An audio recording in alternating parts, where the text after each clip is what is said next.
era síndrome de ojo rojo, ¿no? Primero, tenemos que saber que la mayoría de los casos de este síndrome van a ser relativamente benignos y también van a ser autolimitados. Sin embargo, van a haber algunas condiciones que van a estar asociadas con una alta morbilidad y que van a ser potencialmente amenazantes, tanto para la visión y además que se van a manifestar inicialmente como un ojo rojo, ¿no? Los objetivos primero van a ser realizar una anamnesis oftalmológica precisa para un buen diagnóstico, realizar los 9 pasos diagnósticos básicos que vamos a ver más adelante, reconocer los signos de alarma del ojo rojo, conocer el tratamiento de aquellos casos donde se pueda manejar y reconocer los problemas graves también, y conocer las complicaciones graves del empleo de las gotas de anestesia tópica y de los esteroides. Entonces, ¿cuál es la relevancia? Es que a menudo las alteraciones que se ocasionan con un ojo rojo van a ser padecimientos muy simples, por ejemplo, una hemorragia subconjuntival o una conjuntivitis infecciosa. Pero en otras ocasiones, estas alteraciones pueden producir cuadros más graves, ¿no? Por ejemplo, una inflamación intraocular, una inflamación corneal o el glaucoma agudo. Ahora, el paciente que tenga alguna de estas alteraciones requiere una atención inmediata del oftalmólogo, ya que sus habilidades van a ser necesarias, ¿no? Para tomar decisiones terapéuticas. Entonces, primero, para definir el término ojo rojo, vamos a ver que se refiere a una hiperemia o una ingurgitación de los vasos superficiales que están visibles en la conjuntiva o en la epiesclerótica o esclerótica, ¿no? Ahora, esto puede causarse por una alteración de las estructuras ya mencionadas y también de estructuras adyacentes. Esto incluye la córnea, el iris, el cuerpo ciliar y los anexos oculares. Entonces vamos a empezar con las alteraciones que van a estar relacionadas con el síndrome de ojo rojo. Cualquier paciente que tiene esta sintomatología del ojo rojo o que presente dolor ocular tiene que ser examinado para su diagnóstico, ¿no? Primero tenemos el glaucoma agudo de ángulo cerrado. Esta es una forma grave y rara del glaucoma y va a ser secundaria a un cierre completo o súbito del ángulo de la cámara anterior por el iris.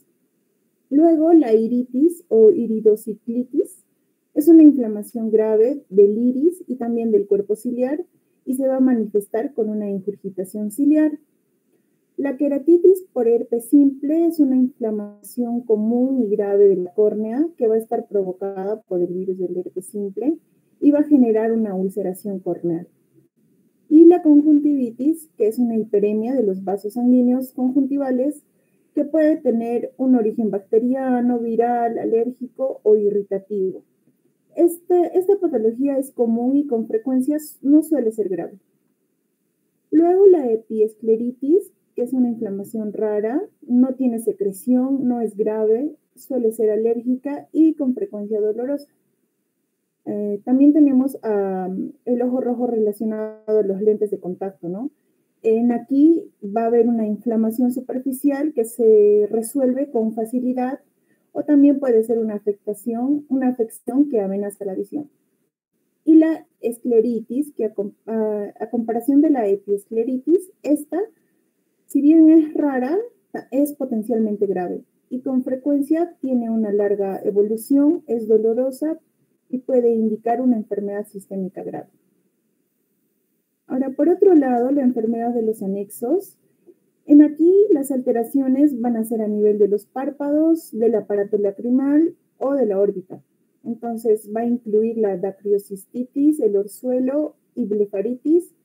También vamos a ver que pueden presentarse lesiones vasculares en la órbita, una enfermedad tiroidea o el ojo rojo secundario a lesiones palpebrales, como es el caso del carcinoma vasocelular, un carcinoma epidermoide o en el molusco contagioso.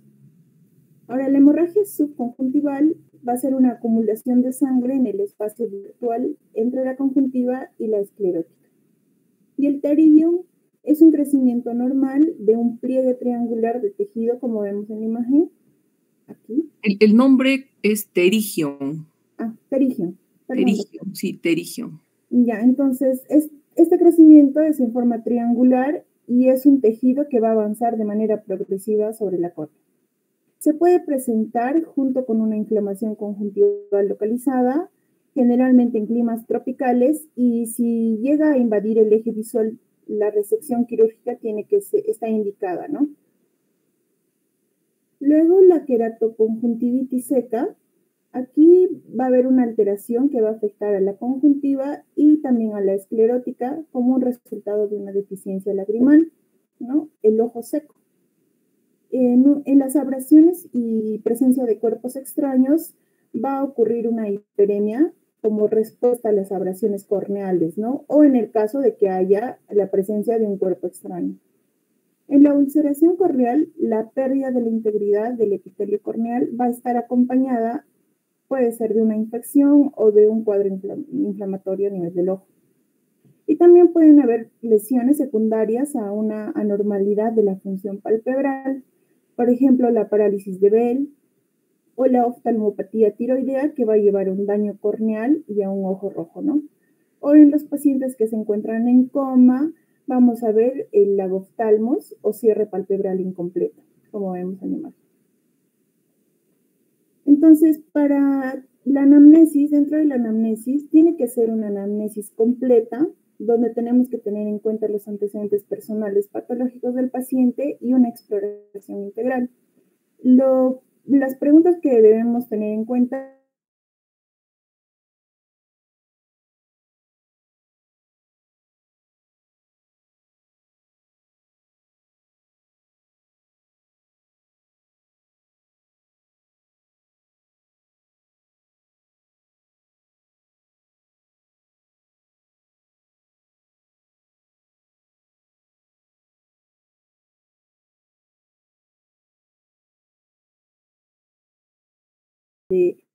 el paciente ha tenido un resfriado o una infección de la vía respiratoria.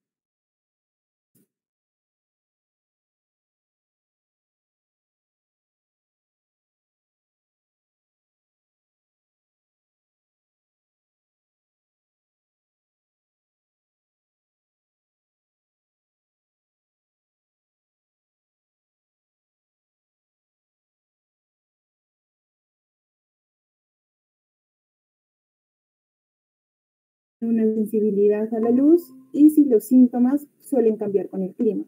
Entonces, todos esos puntos son importantes al momento de la anamnesis. ¿Y cómo vamos a explorar al paciente? Hay 9 pasos que ya les había comentado que son muy importantes. Primero tenemos que determinar la agudeza visual, ¿no? Para eso usamos el tablero de Snellen. Luego, observar qué patrón de enrojecimiento tiene el paciente, ¿no? Cómo se presenta su lesión, si va a ser secundaria a una hemorragia subconjuntival, una hiperemia o una ingurgitación ciliar. Luego identificamos la presencia de la secreción conjuntival y debemos clasificar según la cantidad y su naturaleza, las características de la secreción, ¿no? Si es abundante o es escasa, referente a la cantidad, y referente a su naturaleza, si es purulenta, mucopurulenta o serosa, como vemos en la imagen, ¿no? Luego, el cuarto paso es determinar las opacidades de la córnea. Aquí vamos a ver muchas opacidades, ¿no? Esto nos tenemos que ayudar con una lámpara de bolsillo o un transluminador. Podemos ver, por ejemplo, precipitados queráticos, podemos ver presencia de edema en la superficie corneal o una opacidad blanquecina, que es como el leucoma corneal, o también una reflexión corneal irregular. En el paso 5 buscamos una alteración del epitelio de la córnea y para esto podemos teñirlo con una fluorescencia, entonces las alteraciones se van a marcar de color verde. Luego estimamos la profundidad de la cámara anterior, ya esté normal o esté estrecha, y si tiene algún contenido de sangre o pus. Entonces, en caso de sangre, vamos a hablar de una hipema o un hipopio. Después determinamos irregularidades en la pupila, ya sea el tamaño, y observamos también los reflejos pupilares y determinamos si una pupila va a ser más lenta que la otra, ¿no? O también si va a haber variación en el tamaño.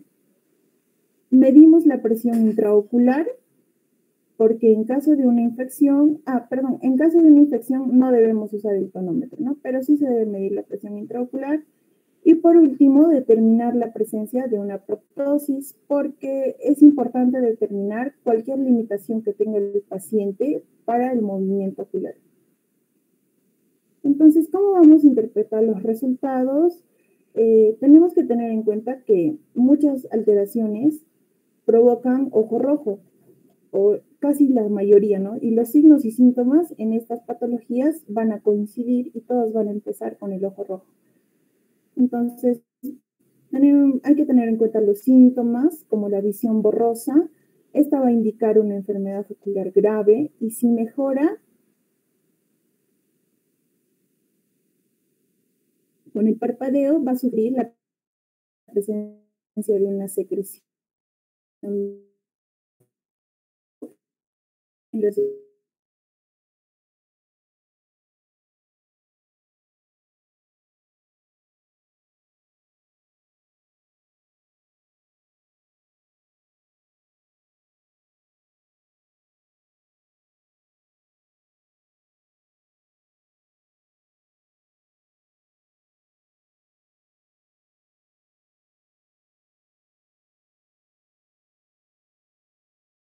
secundaria, una iritis corneal.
Que podemos ver son, por ejemplo, precipitados queráticos o depósitos celulares sobre el endotelio corneal. Puede ser también una turbidez difusa, como el edema corneal, ¿no? Que va a ensombrecer la pupila y el iris, o por otro lado, las opacidades localizadas que van a ser secundarias a una queratitis o a una úlcera. Cuando hay alteración del epitelio corneal, vamos a ver esto en inflamaciones corneales o por traumatismos. Aquí esta alteración se puede detectar de dos formas. Primero nos tenemos que colocar, o el especialista se debe colocar de una manera que pueda observar el reflejo sobre la córnea de una fuente de luz. O también se le puede aplicar en el ojo la fluoresceína. Entonces el epitelio dañado o las áreas sin epitelio se van a teñir de un verde brillante, ¿no? Como vemos en la imagen, la paciente tiene un ojo brillante. Por otro lado, las anormalidades pupilares, en estos casos, por ejemplo, la pupila de un ojo con iridociclitis va a ser típicamente más pequeña que la del otro ojo. Esto debido a un espasmo reflejo, ¿no?, del esfínter del iris. En el caso de un glaucoma agudo, la pupila suele estar fija en midriasis, una midriasis media de 5 a 16 milímetros y ligeramente irregular. La pupila también se puede distorsionar en ocasiones por sinequias posteriores, las cuales son adherencias inflamatorias entre el cristalino y el iris. Y en el caso de la conjuntivitis no va a afectar, no tiene ninguna afectación a nivel de la pupila. Entonces aquí tenemos un resumen de los síndromes de ojo rojo. En este caso vemos, en el caso de la conjuntivitis, la afectación va a ser en ambos ojos, ¿no? Bilateral. Y el comienzo suele ser gradual. Como les decía, no afecta la agudeza visual. Lo que produce es un escozor, más que un dolor, es un escozor. Y la córnea suele estar transparente. La pupila no se ve afectada, tampoco se ve afectada la presión intraocular. Y aquí las características que podríamos ver podría ser en el caso de que se trate de una conjuntivitis viral, adenopatías preauriculares. En el caso de una queratitis, aquí la afectación es unilateral y su comienzo suele ser súbito. Aquí si hay afectación de la agudeza visual va a estar disminuida y sus síntomas van a ser el dolor y la fotofobia. La córnea se tiñe con la fluoresceína, entonces se torna verde, ¿no? Y la pupila suele estar normal o puede estar miótica. La presión intraocular no se ve afectada y sus características en la queratitis es el aspecto dendrítico, ¿no? En caso sea, por ejemplo, una queratitis herpética. Una uveitis anterior también se presenta unilateralmente. Su comienzo suele ser gradual y la agudeza visual también va a estar afectada y está disminuida. Sus síntomas, igual que una queratitis, va a ser el dolor y la fotofobia. En este caso vamos a poder apreciar, como vemos en la imagen, a nivel de la córnea los precipitados retrocorneales y la pupila suele estar miótica e hiporreactiva. Su presión intraocular puede variar, ¿no? De normal a elevada o baja. Y aquí las características son la cámara anterior turbia. Y en un glaucoma agudo, aquí también la afectación es unilateral y su comienzo es súbito. Entonces, la agudeza visual suele haber visión borrosa o los halos de luz y los síntomas son el dolor intenso y las náuseas. La córnea va a estar edematosa por la elevación de la presión, ¿no? Porque la presión intraocular va a estar muy alta. Y en el caso de las pupilas, la midriasis suele ser media y es arreactiva. Las características que va a haber un cierre de la cámara anterior. Y aquí sí su derivación suele ser muy urgente, ¿no? Entonces, la cámara anterior, cuando es poco profunda, vamos a ver que en un ojo rojo, una cámara anterior poco profunda siempre debe hacer pensar en la posibilidad de un glaucoma agudo o de un glaucoma agudo de ángulo cerrado, ¿no? La profundidad de la cámara anterior lo podemos estimar a través de una iluminación lateral con una lámpara de bolsillo o también podemos compararla con la profundidad del otro ojo, ¿no? Que no está afectado. Aquí, por ejemplo, vemos que el reflejo corneal es irregular y la turbidez de la córnea nos va a sugerir un edema corneal. Además que la pupila está en una midriasis media y el iris parece estar desplazado anteriormente y vuelve estrecha a la cámara anterior.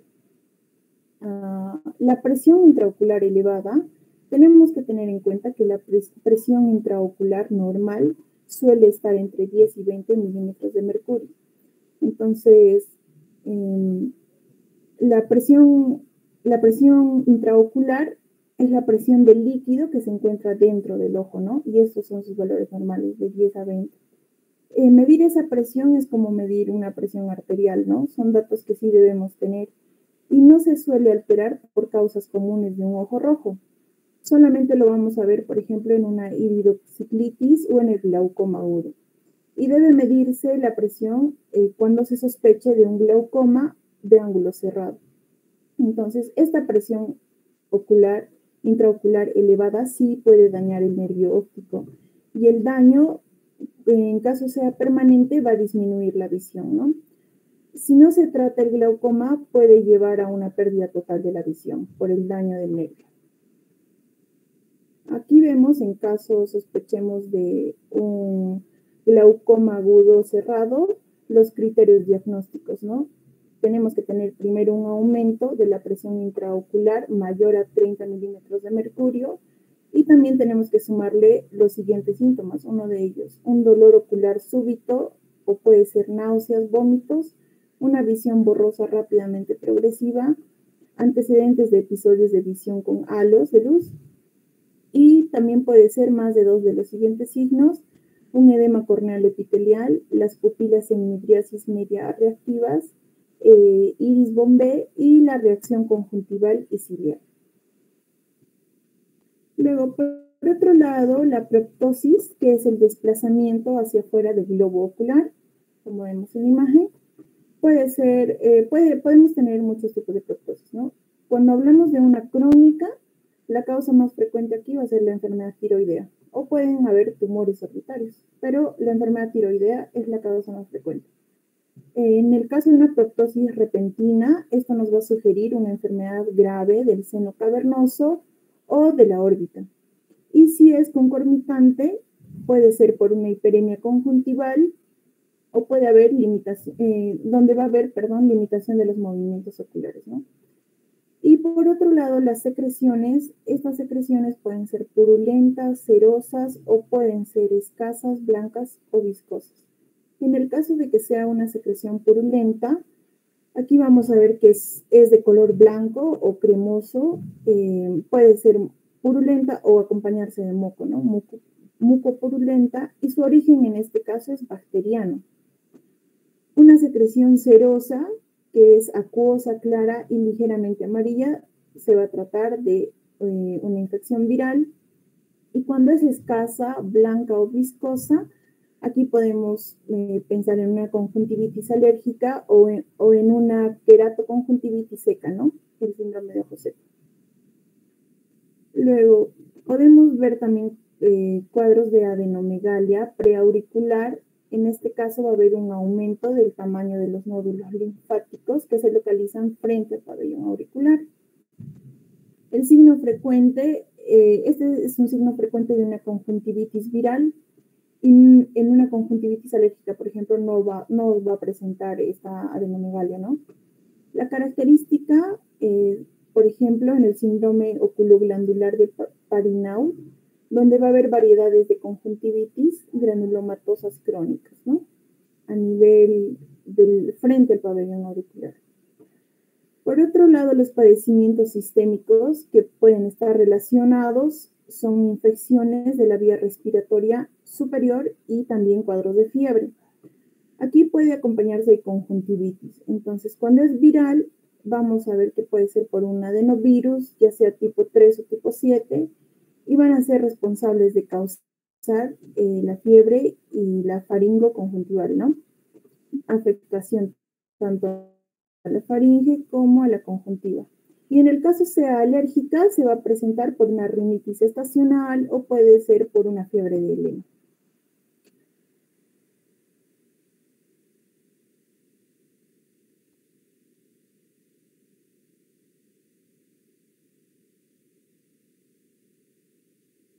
Ahora, es una conjuntivitis grave, la cicatrización conjuntival irreversible y puede llegar a una ceguera.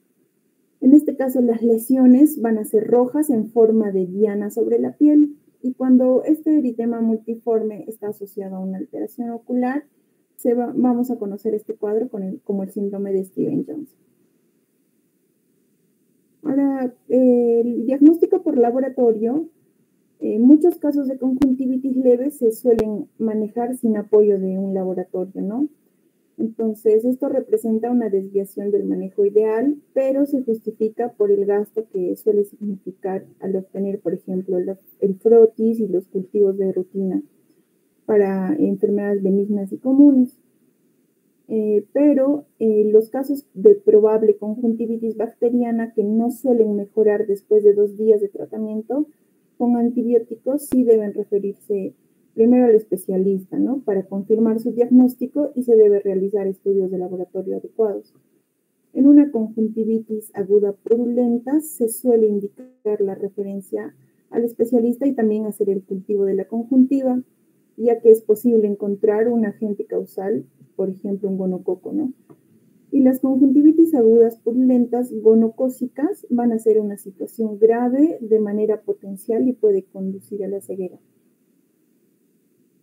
Entonces, cuando hay un caso de duda, los frotis de la secreción o de los raspados de la conjuntiva pueden confirmar la impresión diagnóstica sobre el tipo de la conjuntivitis.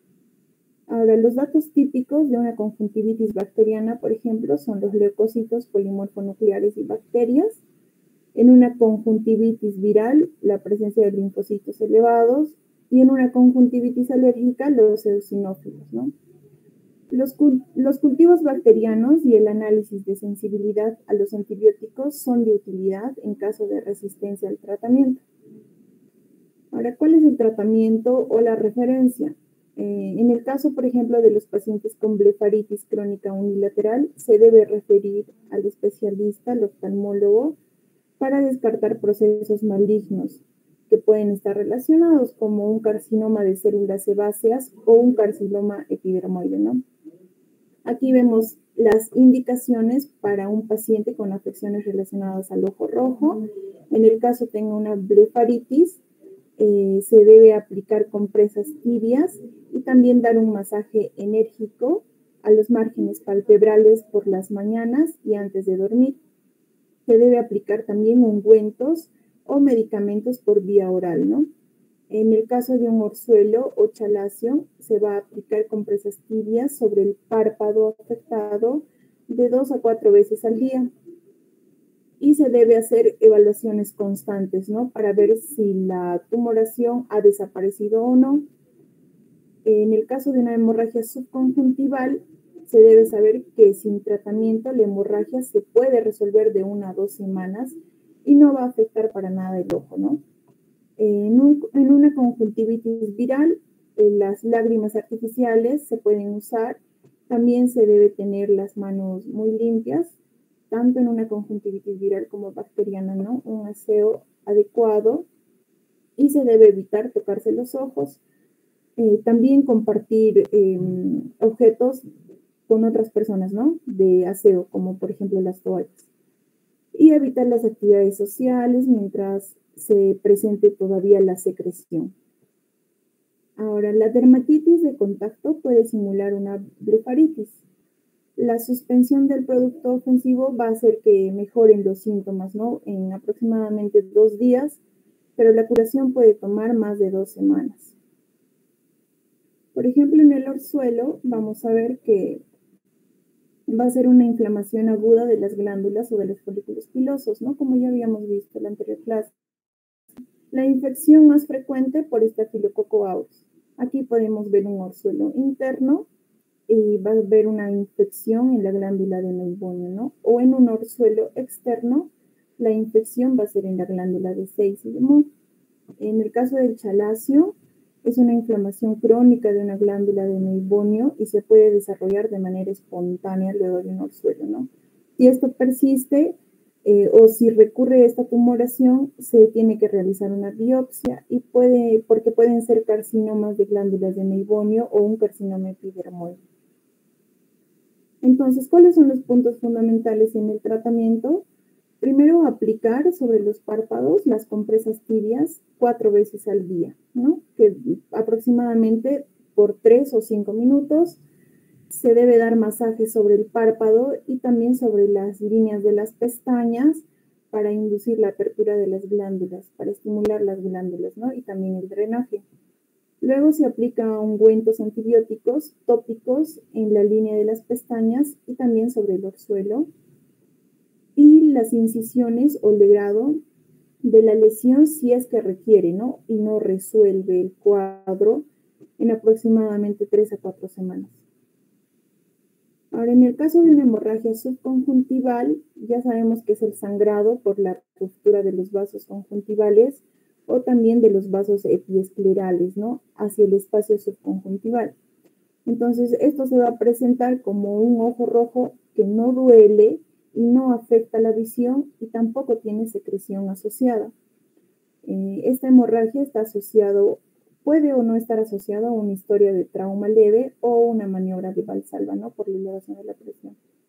Las causas, si es espontánea, puede ser espontánea, puede ser asociada a un traumatismo ocular o por una enfermedad sistémica. Puede ser también secundario a la fragilidad capilar o diabetes mellitus, una hipertensión arterial o problemas de coagulación sanguínea. Entonces, en el examen físico vamos a ver sangre fresca entre la conjuntiva, la membrana transparente y la esclera, ¿no? Sus bordes suelen ser delimitados y puede extenderse lentamente, y si es intensa puede aparecer en la piel del párpado inferior también. En este caso, el tratamiento para las hemorragias subconjuntivales de menor cuantía van a ser, no se requiere tratamiento, ¿no? Pero si porque la hemorragia suele desaparecer de 1 a 2 semanas. Pero si es recurrente, si pasa este tiempo, se debe considerar una alteración subyacente de la coagulación. En el caso de una conjuntivitis, va a ser una de las causas más frecuentes de ojo rojo, ¿no? Y es producida por la inflamación de la conjuntiva. En este caso, las causas más frecuentes, cuando es una conjuntivitis aguda menor a 4 semanas, van a ser las alérgicas, como una rinoconjuntivitis alérgica, una queratoconjuntivitis vernal o una queratoconjuntivitis atópica. Si es viral, va a ser una conjuntivitis viral, obviamente. Puede estar causada por adenovirus, por un molusco contagioso o por herpes simple. Y si es bacteriana, la conjuntivitis, vamos a ver que puede ser una gonocócica del adulto o por clamidia, ¿no? También en el adulto. Entonces, como vemos, la clasificación es según el agente etiológico y también el tiempo de evolución. Entonces, aquí vemos un ojo normal, una conjuntivitis bacteriana, una conjuntivitis viral y una conjuntivitis alérgica. La diferencia es que en la conjuntivitis bacteriana suele haber el exudado amarillento, ¿no? Que no va a haber, por ejemplo, en una conjuntivitis alérgica, que la secreción suele ser más transparente. Ahora, las conjuntivitis alérgicas responden a una reacción mediada por la inmunoglobulina E. Estas suelen ser estacionales y van a estar relacionadas al polvo o algunos alergenos que pueden estar derivados de animales, ¿no? Los síntomas, más que todo el prurito, el lagrimeo y la rinorrea. Está relacionada con la atopía, ¿no? Como el asma, la dermatitis o la rinitis alérgica. Y en el examen físico vamos a ver una inyección conjuntival bilateral que puede o no tener secreción acuosa. Su tratamiento es evitar la exposición a los alergenos, ¿no? A los agentes que desencadenan este cuadro. También las compresas frías, vasoconstrictores o algunos antiinflamatorios no esteroideos oculares. Y podemos usar también antihistamínicos orales. Y en una conjuntivitis infecciosa, aquí las infecciones virales van a estar dentro de las más frecuentes, no más que las bacterianas.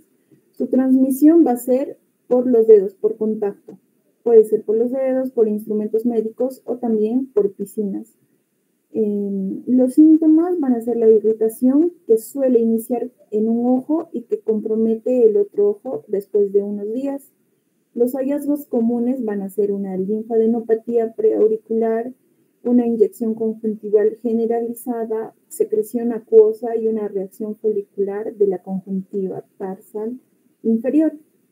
El tratamiento en estos casos no suele ser específico, pero sí incluye las compresas frías, lágrimas artificiales y colirios vasoconstrictores, ¿no? Para un alivio sintomático. Si no tiene mejoría en la primera semana, se debe referir también al especialista y se le debe recomendar al paciente el lavado de manos frecuente y que no debe compartir toallas u otros artículos de higiene, ¿no? De uso común. Esta conjuntivitis viral, por ejemplo, la conjuntivitis por herpes simple, se puede presentar aislada o acompañada de lesiones que van a afectar el párpado y la piel, que usualmente va a ser unilateral y se va a presentar con mayor frecuencia en los pacientes con infecciones generales, ¿no? O pacientes inmunodeprimidos. Entonces, los signos van a ser los párpados y piel periorbitaria con vesículas herpéticas unilaterales que pueden o no presentar edema, también una secreción acuosa con una respuesta folicular ipsilateral de la conjuntiva, las linfadenopatías dolorosas o una queratitis infrecuente, ¿no? El signo patognomónico de una conjuntivitis por herpes simple, en el caso, es la tinción corneal. Cuando se hace con la fluoresceína sódica al 2%, se va a observar las lesiones puntiformes o dendríticas en la córnea. Ahora, los pacientes suelen tener compromiso, los pacientes que tienen compromiso cutáneo también van a presentar fotofobia y una disminución de la agudeza visual. Y el tratamiento aquí son fármacos antivirales, ¿no? Por 21 días para prevenir la queratitis. Otras causas de conjuntivitis, aparte de la viral y la bacteriana, también las conjuntivitis foliculares bilaterales, por ejemplo, que tienen un inicio brusco y de corta duración con una hemorragia subconjuntival, también linfadenopatías y queratitis epitelial transitoria. Esto puede ser por un enterovirus 70 o el virus Coxsackie A24. O una conjuntivitis folicular aguda que va a estar relacionado a una enfermedad de Newcastle, al virus de la influencia A o al virus de Epstein-Barr. En el caso de la bacteriana, una conjuntivitis bacteriana simple, vamos a ver que es una alteración que suele autolimitarse. Los más frecuentes microorganismos en los gram positivos, el Staphylococcus epidermidis y el aureus, y los gram negativos podemos tener al Haemophilus influenza o al Moraxella lacunatum. Los signos aquí son, primero, tiene un inicio agudo, vamos a ver el enrojecimiento, la sensación de arena en el ojo, el quemazón y secreción, ¿no? Abundante secreción. Suele ser el exudado nocturno y no va a permitir despegar los párpados por la mañana, ¿no? Estos párpados van a tener costras y van a estar ligeramente edematosos. Y la secreción inicialmente suele ser acuosa y va a evolucionar a una secreción mucopurulenta.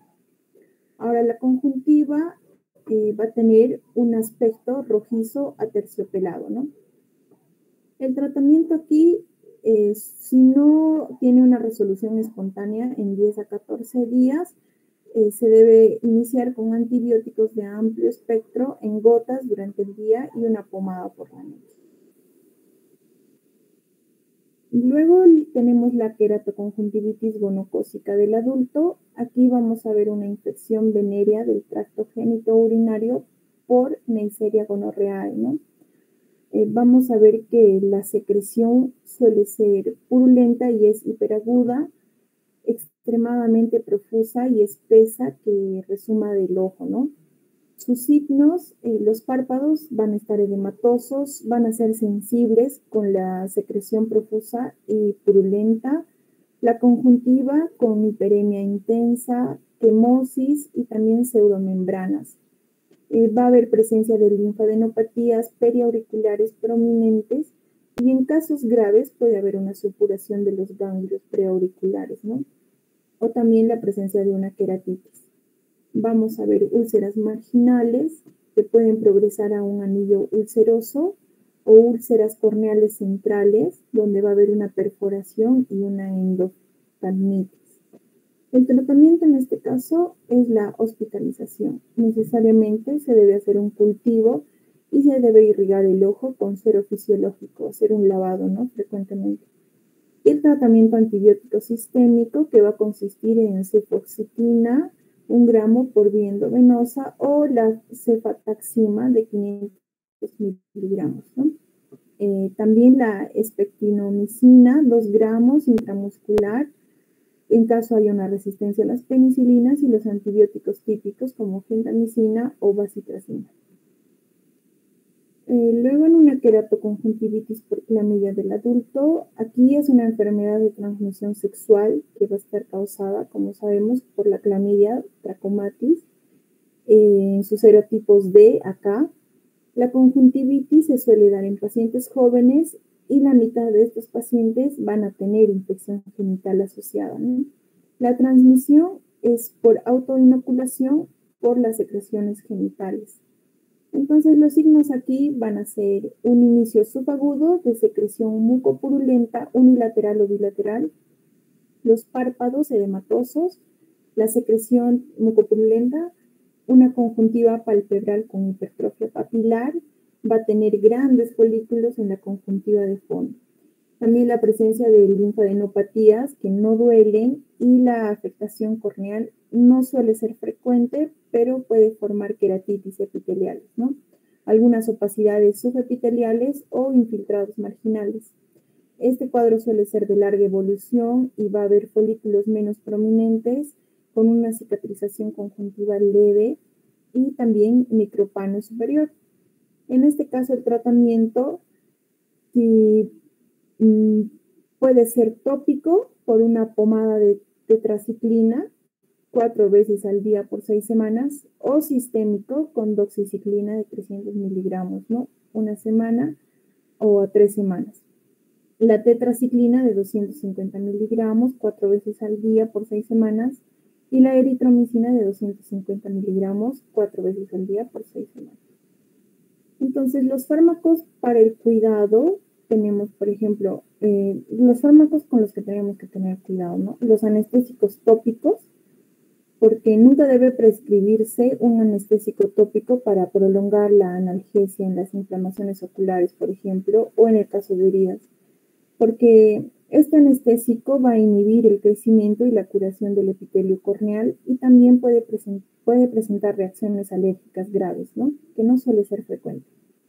Además que la anestesia corneal va a eliminar el párpado reflejo protector y expone a la córnea a una deshidratación o lesiones y hasta cuadros de infección. También los esteroides tópicos, porque tienen 3 efectos secundarios potencialmente graves, ¿no? La queratitis, ya sea tanto en la queratitis por herpes simple o una queratitis fúngica, pueden empeorar con el uso de los esteroides, ¿no? También la catarata en el empleo prolongado de los esteroides. Y la elevación de la presión intraocular, esto es muy importante, ¿no? Porque la aplicación entre los 2 a 6 semanas va a producir una elevación de la presión intraocular y como ya hemos visto puede dañar el nervio óptico y causar una pérdida de la visión. Entonces es muy importante recordar, por último, que la agudeza visual disminuye significativamente y profundamente. Tenemos que ver el diagnóstico de la conjuntivitis, pero en este caso de las conjuntivitis es poco probable que haya una afectación de la agudeza visual, ¿no? Como habíamos visto en el cuadro. Siempre debemos de aplicarnos, o siempre debemos, perdón, aplicar la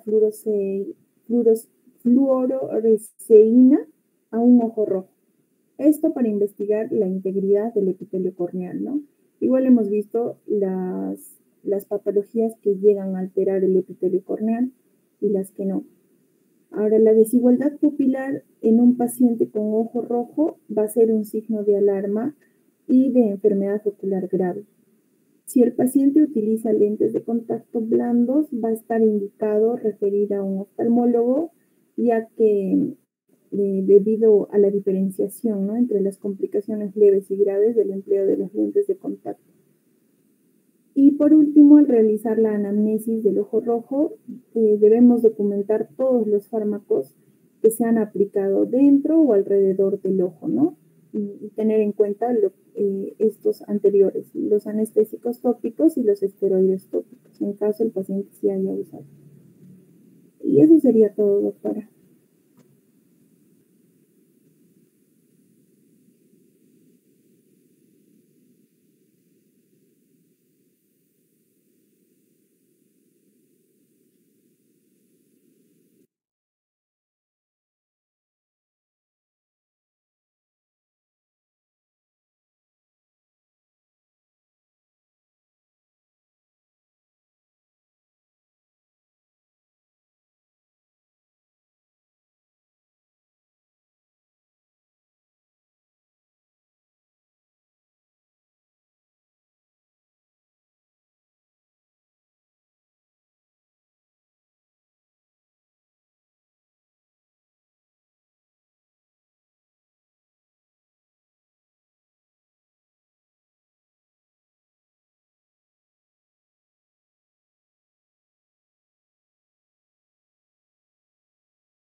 Ahí estaba hablando con el micro apagado. Muy bien. ¿Alguien tiene alguna pregunta? Hola, chicos.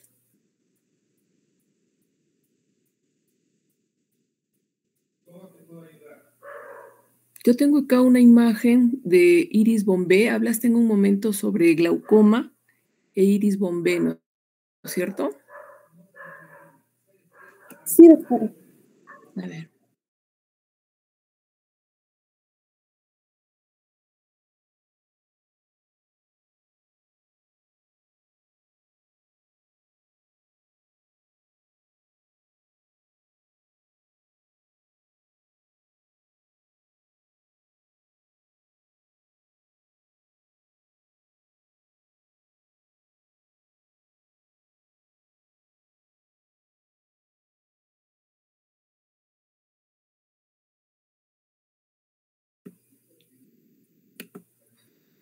Acá está.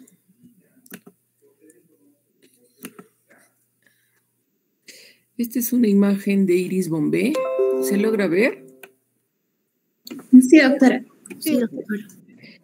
Si ustedes logran ver esta imagen, ahora sí se ve mucho mejor. El iris está elevado, ¿no? Y en la parte central está adherido a la cápsula anterior del cristalino. Esta adherencia es una sinequia, ¿no? Que está en 360 grados. El humor acuoso se ha ido colectando y está como apoyado al iris. Y entonces, mirándola en la superficie, se ve el iris elevado, ¿no? Como abombado, por eso se llama bombé. Entonces, al elevarse, el cierre del ángulo camerular en la parte más periférica es prácticamente total, ¿no? Entonces, genera un glaucoma agudo, ¿no? Y eso también genera un ojo rojo, ¿no? Ojo rojo doloroso.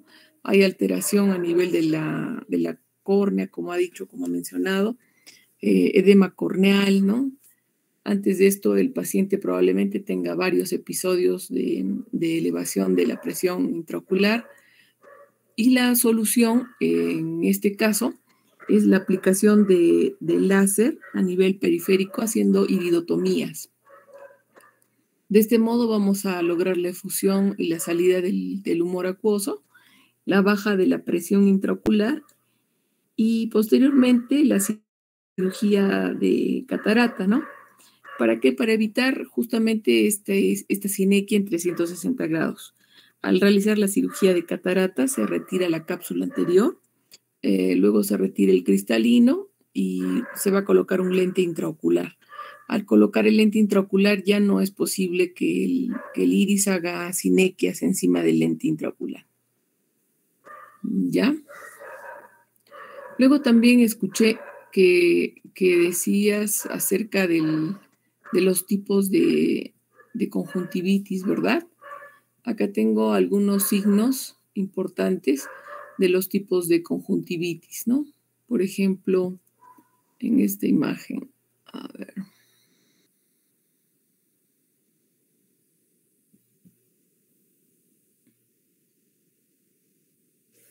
¿Ahí se ve?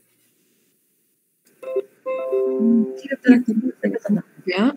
Ahí, por ejemplo, cuando se trata de una conjuntivitis viral, ¿no? Las imágenes superiores, se observa, por ejemplo, bueno, el ojo hiperémico, rojo, hay un lagrimeo aumentado, ¿no? Y también hay el aumento de tamaño de papilas, ¿no? El tamaño papilar, no se me esta es la conjuntivitis viral. ¿Dónde teníamos unas imágenes sobre las elevaciones? Acá está. Esta conjuntivitis, por ejemplo, alérgica, miren el incremento del tamaño de las papilas, ¿no? Y también genera un ojo rojo, ¿no? solo que este empedrado a nivel del borde a nivel de conjuntiva tarsal va a generar un prurito intenso, ¿no? Una sensación de cuerpo extraña. Esto va acompañado de rinitis alérgica, un exudado transparente, no así en el caso de una conjuntivitis bacteriana, ¿no? Por ejemplo, en este caso, ¿no? Aquí se ve, por ejemplo, la secreción es ligosa, es muy adherente, generalmente es unilateral, no así la alérgica, por ejemplo, es bilateral, ¿no? Hay una secreción verdosa y hay sensación de cuerpo extraño, ¿no? Y en la viral solamente está la hiperemia del globo ocular, ¿no? Escasa, muy escasa secreción. Esta es muy contagiosa y bueno, también tiene presencia de sensación de cuerpo extraño. Hay presencia de ojo rojo y una secreción bastante escasa, seromucosa, ¿no? ¿Alguna pregunta sobre este tópico, sobre ojo rojo? Sí, doctora, buenas noches. Disculpe, tenía una consulta, no entendí bien. Adelante, Marcelo. No entendí bien qué es exactamente la ingurgitación ciliar, doctora, si lo podría mencionar, por favor. Claro que sí, un favor, ¿podrías volver a poner, Marcela, tu presentación? ¿En qué parte, doctora? ¿En ingurgitación ciliar? Sí. A ver.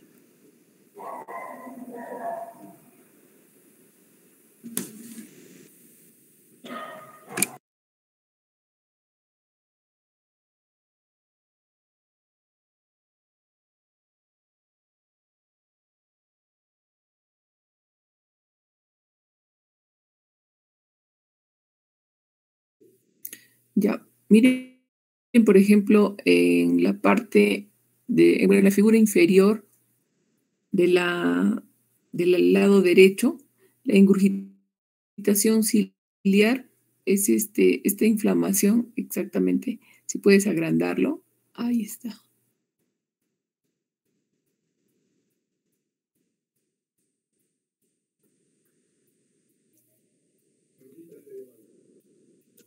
Ahí, por ejemplo, se ve la hiperemia a nivel periférica, a nivel de región limbar, ¿no? Entonces los vasos están ingurgitados, están hinchados. A eso se refiere la ingurgitación ciliar, ¿no? En este caso, al parecer, se trata de un glaucoma, ¿verdad? Esta es la imagen de un glaucoma, o es una iritis. Una iridociclitis me parece que es esto, ¿no? Sí, doctora. Sí, ¿no es cierto? Es una iridociclitis. En la iridociclitis hay una irregularidad en la pupila, hay una inflamación a nivel del iris periférico. Como ustedes ven acá, se ha formado como una especie de repliegues y se está formando una adherencia a nivel, y bueno, sinequias a nivel de iris y córnea, iridocorneal, en la región del ángulo iridocorneal. Justamente en esta zona está empezando la inflamación, la iritis, ¿no? Y como está sucediendo el cierre del ángulo iridocorneal, entonces hay ingurgitación de los vasos también. En este caso, cuando hay una iritis, el paciente presenta dolor intenso, ¿no? Y la forma de relajar, digamos, el iris es utilizar pilocarpina, que va a ocasionar o va a intentar cerrar la pupila, ¿no? Va a tratar de producir una miosis. De esta manera va a tratar de relajar la musculatura del iris y va a tratar de cerrar un poco la pupila, ¿no? Con esto se supone que debe liberarse un poco el ángulo iridocorneal. Pero eso, la actuación en esta iritis tiene que ser bastante rápida, porque una vez que se forman las sinequias, difícilmente puede volver también a su función normal de diafragma, ¿no? De apertura y cierre, ¿no? Entonces, se tiene que tratar de resolver lo más rápido que se pueda, ¿no?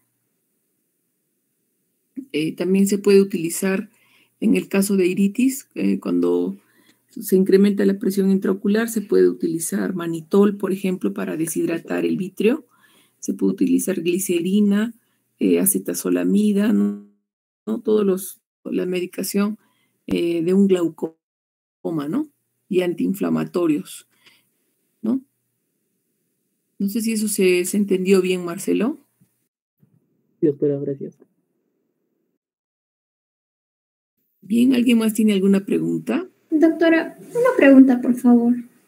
Claro que sí, Diana, adelante. Ya, doctorita, si un paciente, por ejemplo, tiene el diagnóstico ya de un hipertiroidismo, ¿cómo vendríamos a tratar lo que viene a ser el ojo rojo producido por la proptosis que presenta? Bien, en un paciente con hipertiroidismo, por ejemplo, se genera la proptosis, ¿no? El paciente está como dicen, con los ojos saltones, ¿no? Al producirse esto, difícilmente los párpados logran llegar a hacer contacto entre sí, llega a haber un cierre inadecuado del párpado. Entonces el globo ocular queda un poco expuesto y es por eso que se genera el ojo rojo, por exposición. La evaporación de la película lagrimal es mayor en este caso. Un ratito.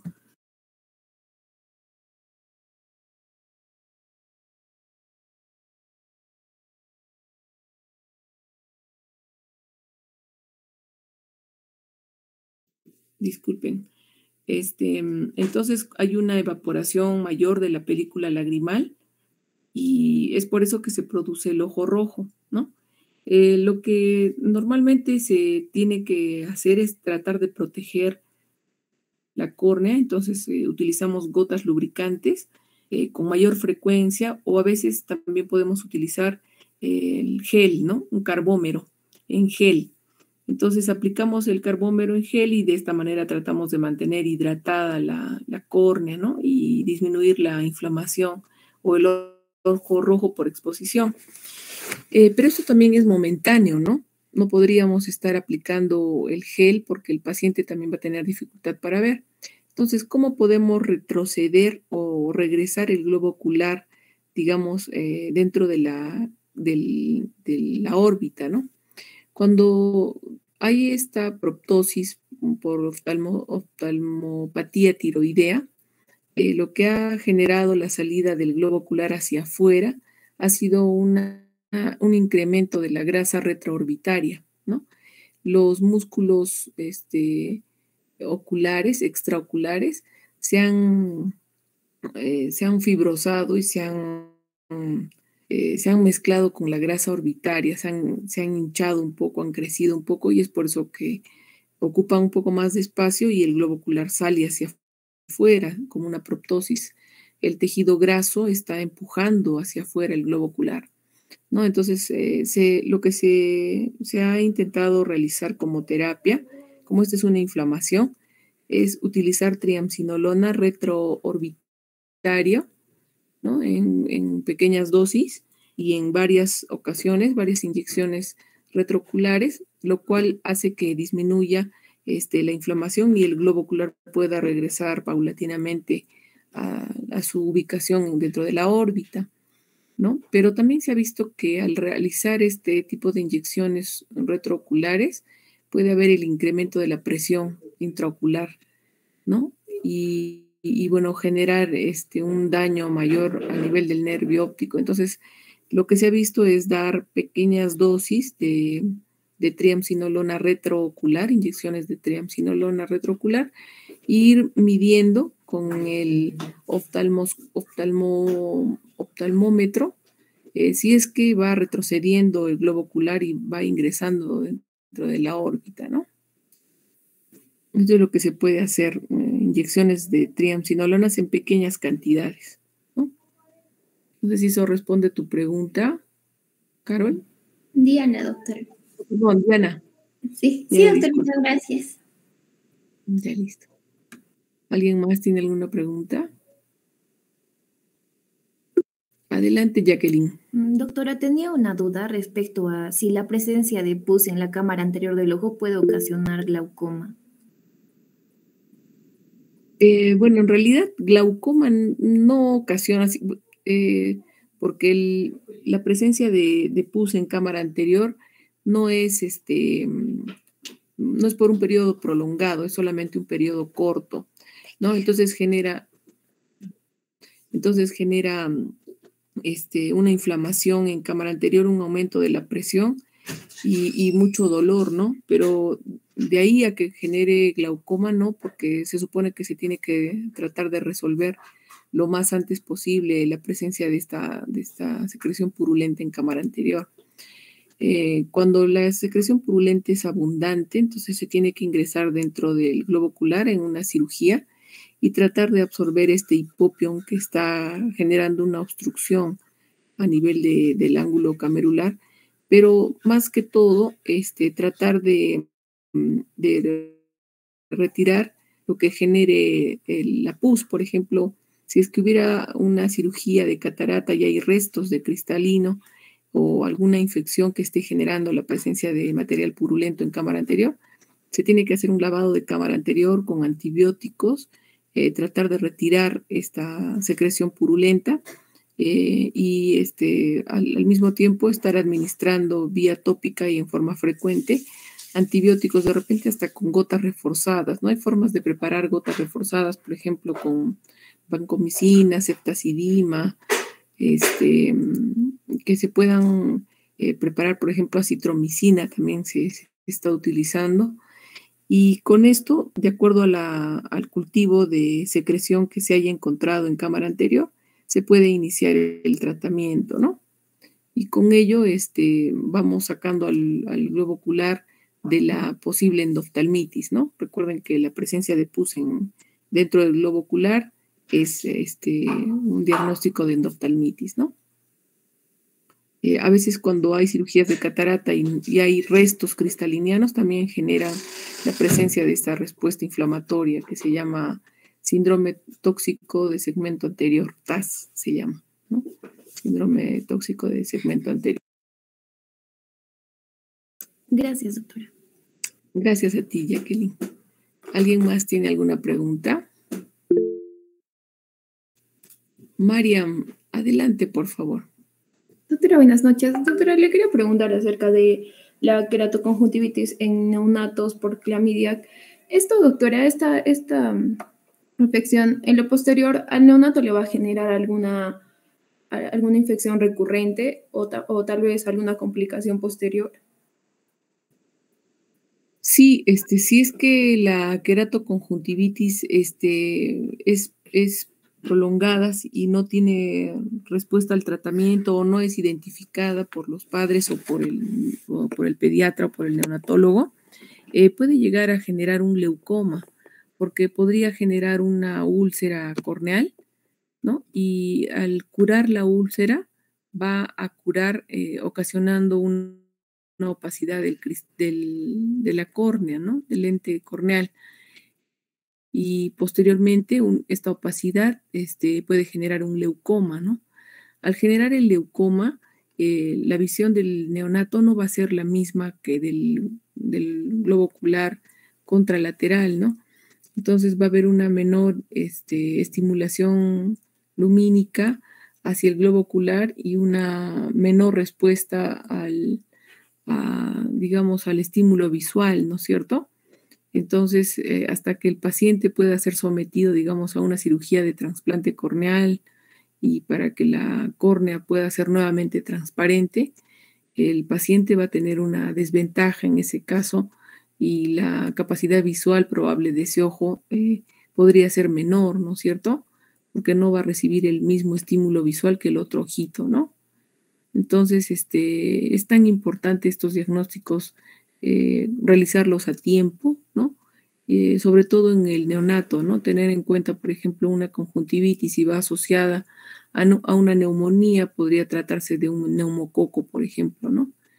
Más o menos vamos viendo qué gérmenes se pueden ir asociando, ¿no? No sé si eso responde tu pregunta. Sí, doctora, muchas gracias. Gracias a ti, María. Lucero, adelante.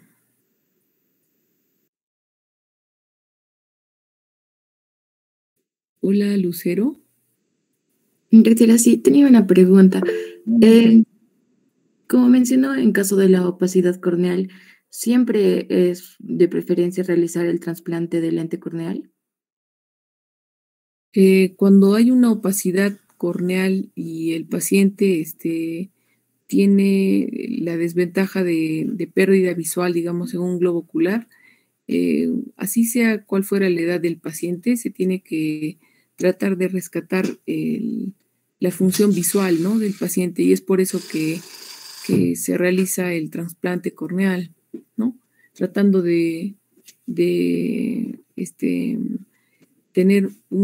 darle una mejor calidad visual, ¿no?, al paciente. Entonces, finalmente va a terminar en un trasplante corneal, ¿no? Si es que tenemos un glaucoma, ¿no?, en un paciente. Esto sobre todo en pacientes jóvenes, ¿no? Ya en pacientes, digamos, que son ancianos, que están llegando al glaucoma terminal, la última función del glaucoma, ya llegan con opacidad del cristalino, ¿no? Ahí, por ejemplo, no tiene mucho sentido hacer un trasplante corneal, debido a que el problema ahí principal ya no es la córnea solamente, sino también el nervio, ¿no?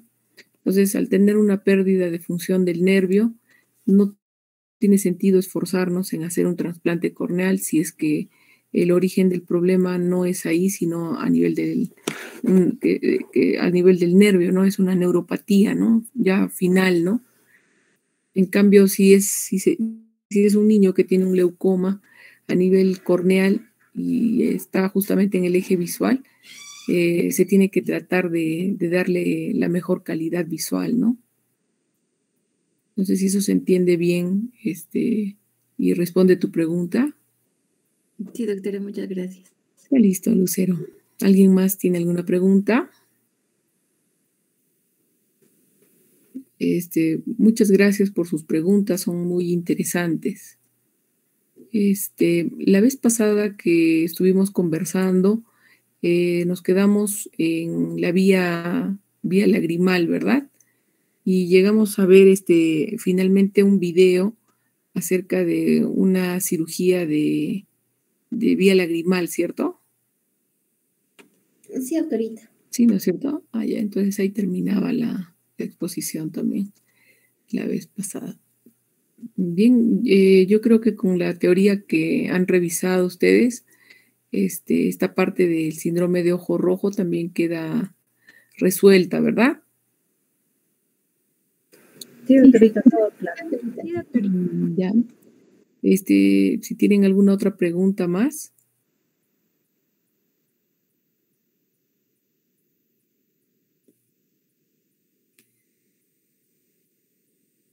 Bien, entonces, bueno, al no tener más preguntas, nos estaríamos volviendo a comunicar el siguiente miércoles para resolver. Me parece que ya empieza la parte de patología corneal. El día de mañana o máximo pasado mañana les voy a mandar la información del tema de teoría que vamos a desarrollar el próximo miércoles. Si no tienen ninguna otra pregunta, ya nos podemos retirar. Sí, está bien, doctora. Muchas gracias. Gracias, doctora. Gracias, doctora. Gracias a ustedes.